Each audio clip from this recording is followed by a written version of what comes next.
வணக்கம். இன்னைக்கு கிளாஸில் நம்ம பார்க்க போகிற டாபிக் பார்த்தீங்கன்னா FEA ஃபைனைட் எலமெண்ட் அனாலிசிஸ் பேப்பரில் யூனிட் 3ல் ப்ராப்ளம்ஸ் எப்படிலாம் கொடுப்பாங்க அப்படின்னு நம்ம பார்த்துட்ருக்கோம். Already formulas and theory questions எல்லாமே பார்த்துருந்தோம். இப்போ ஒரு ப்ராப்ளம் பார்க்கலாம். The nodal coordinate of triangular element as shown in figure at point P inside the element. So Pங்கிறது inside the element கொடுத்துருக்காங்க.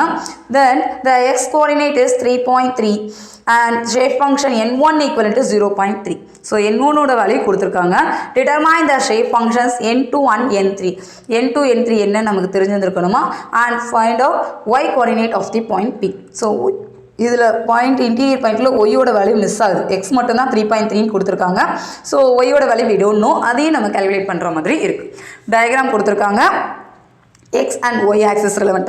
First நோடுக்கு பாயிண்ட் 1,2, செகண்ட் நோடுக்கு 5,3, தேர்ட் நோடுக்கு 4,6 இந்த மாதிரி கொடுத்துருக்காங்க. ஸோ இப்போ இதுலேருந்து நம்ம முதல்ல n2 n1 கொடுத்துட்டாங்க. n2 என்ன n3 என்னன்னு நம்ம பார்க்கணும். அண்ட் மோர் ஓவர் இந்த மிஸ்ஸிங் வேல்யூ ஒய்யோட வேல்யூ என்னன்னு பார்க்கணும். அவ்வளோதான், ரொம்ப சிம்பிள். இந்த மாதிரி கொஷின்ஸ் எல்லாமே பார்ட் பி கொஷின்ஸாக கேட்கறதுக்கு வாய்ப்புகள் அதிகம். ஒரு தடவை வீடியோ ஃபுல்லாக பாருங்கள், ஈஸியாக இருக்கும். கேல்குலேஷன்லாம் ரொம்ப சிம்பிளான கேல்குலேஷனாக தான் இருக்கும். கண்டிப்பாக இந்த மாதிரி ப்ராப்ளம் வந்தால் ஸ்கிப் பண்ணாமல் அட்டென்ட் பண்ணுங்க, ஃபுல் மார்க்ஸ் ஸ்கோர் பண்ணலாம். இப்போ சொல்யூஷன் பார்க்கலாம். Step 1, first we write the given datas. So datas பார்த்தீங்கன்னா x1 ஓட வேல்யூ 1, x2 ஓட வேல்யூ 2, அடுத்து x2 ஓட வேல்யூ 5, y2 ஓட வேல்யூ 3, தேர்ட் பாயிண்ட் 4,6 கோட் பண்ணிக்கும். இன்டீரியர் பாயிண்ட் நமக்கு கொடுத்துருக்குது x கோஆர்டினேட் 3.3, y கோஆர்டினேட் தெரியாது, ஸோ ஒய்னே எடுத்துக்கலாம். இப்போ இந்த ப்ராப்ளத்தில் நம்ம என்ன கால்குலேட் பண்ணணுங்கிறத செகண்ட் கோட் பண்ணிக்கோங்க. n2 n3 and Y value. n1 நமக்கு கொடுத்தாச்சு, அவ்வளோதான். நார்மலாக நம்ம ப்ரீவியஸாக ஷேப் ஃபங்க்ஷன்ஸ் பார்க்குறதுக்கு ஒரு பெரிய லெங்க்தி கான்செப்ட் பார்த்துருந்தோம். பட் இங்கே அப்படிலாம் தேவையில்லை, ஏன்னா நமக்கு n1 டேட்டா தெரியும். ஸோ n2 n3 மட்டும்தான் நம்ம கால்குலேட் பண்ணுங்கிறப்ப ரொம்ப சிம்பிளான ஃபார்முலாவே எழுதிக்கலாம். x and y. x equal to interior point of x equal to x1 minus x3 n1 plus x2 minus x3 n2 plus x3. 1 1 3, இங்கே 2 2 3 3, அவ்வளோதான்.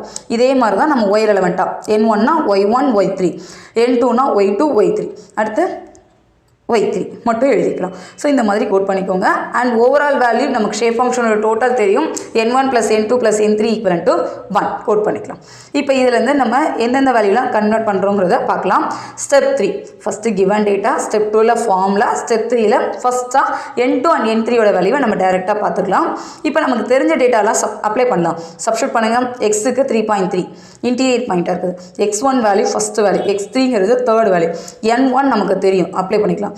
x2 minus x4 x power 3 n2 plus x3 4 code பண்ணிக்கலாமா? இதை simplify பண்ணலாம். So work out பண்ணால் நமக்கு n2 ஓட value டேரெக்டாக கிடைக்கிது. அவ்வளோதான், n2 கிடச்சிட்டு நமக்கு இன்னும் n3 மட்டும்தான் தேவை. அப்போ ஷேப் ஃபங்க்ஷனில் n1 நமக்கு கிவன் டேட்டா, n2 இப்போ நம்ம கால்குலேட் பண்ணது ஆன்சர் 0.2. செக் பண்ணி பாருங்கள், ஆன்சர் கரெக்டாக இருக்கும். அப்போ n3ங்கிறப்ப நம்ம ஜென்ரல் கண்டிஷனில் எழுதிக்கலாம். n1 plus n2 plus n3 equal to 1. n1ஓட வேல்யூ 0.3, n2ஓட வேல்யூ 0.2, n3 வந்து we don't know. ஸோ அது n3நே இருக்கட்டும், ஈக்குவல் டு 1. அப்போ n3 equal to 1 minus total value 0.5. அப்போ n3ஓட வேல்யூ 0.5. கரெக்ட், நமக்கு ஆன்சர் கரெக்டாக வருமா? இது 0.5, இது 0.2, அது 0.3. So overall answer 1 correct. இப்போ இதுக்கடுத்து எக்ஸஸாக நமக்கு கேட்டிருக்குது ஒய் வேல்யூ என்ன, கோஆர்டினேட் ஆஃப் ஒய் வேல்யூ என்னன்னு கேட்டிருக்காங்க. ஸோ ஒய் பார்ட்டில் நமக்கு தெரிஞ்ச டேட்டாலாம் சப்ஸ்டியூட் பண்ணலாம். y equivalent to y1 minus y3 of n1 plus y2 minus y3 of n2 plus y3. So டேட்டாஸ்க்கு ஏற்றபடி பாயிண்ட்ஸ் எல்லாமே நீங்கள் சப்ஸ்டியூட் பண்ணுங்கள். சிம்பிள் கேல்குலேஷன் தான். ஒர்க் அவுட் பண்ணால் ஒய்யோட வேல்யூ 4.2.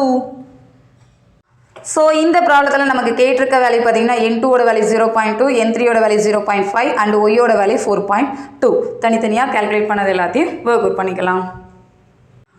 இந்த மாதிரி கொஷின்ஸ் கேட்டாங்கன்னா கொஷினை 1 or 2 டைம் ரீட் பண்ணுங்கள். உங்களுக்கே ஆன் டைமே எல்லாமே தெரியும். நீங்கள் இப்போ எக்ஸாம் ப்ரிப்பேர் பண்ணிகிட்டு இருக்கவங்க மேக்ஸிமம் ஒரு ஐடியாவோட தான் இருப்பீங்க. நம்ம வீடியோஸ் ஒரே ஒரு தடவை பாருங்கள், ஃபார்முலாஸை மட்டுமாவது கோட் பண்ணி பாருங்கள். கொஷினை ரீட் பண்ணாலே இந்த டேட்டா கொடுத்துருக்காங்க, இந்த டேட்டா கேட்டிருக்காங்க அப்படிங்கிற ஒரு ஸ்டெப் பை ஸ்டெப் நமக்கு தெரிஞ்சிட்டாலே போதும், ஈஸியாக அட்டன் பண்ணலாம். உங்களுக்கு ஏதாவது டவுட் இருந்ததுன்னா கமெண்ட் பண்ணுங்கள். kanidapazhai@gmail.com மெயில் ஐடிக்கு அனுப்புங்க. சப்ஸ்கிரைப் பண்ணுங்கள், உங்கள் ஃப்ரெண்ட்ஸ் எல்லாருக்கும் ஷேர் பண்ணுங்கள். யூனிட் 3 ரெலவெண்ட்டான ப்ராப்ளம்ஸ் நெக்ஸ்ட் வீடியோவில் பார்க்கலாம். தேங்க்யூ.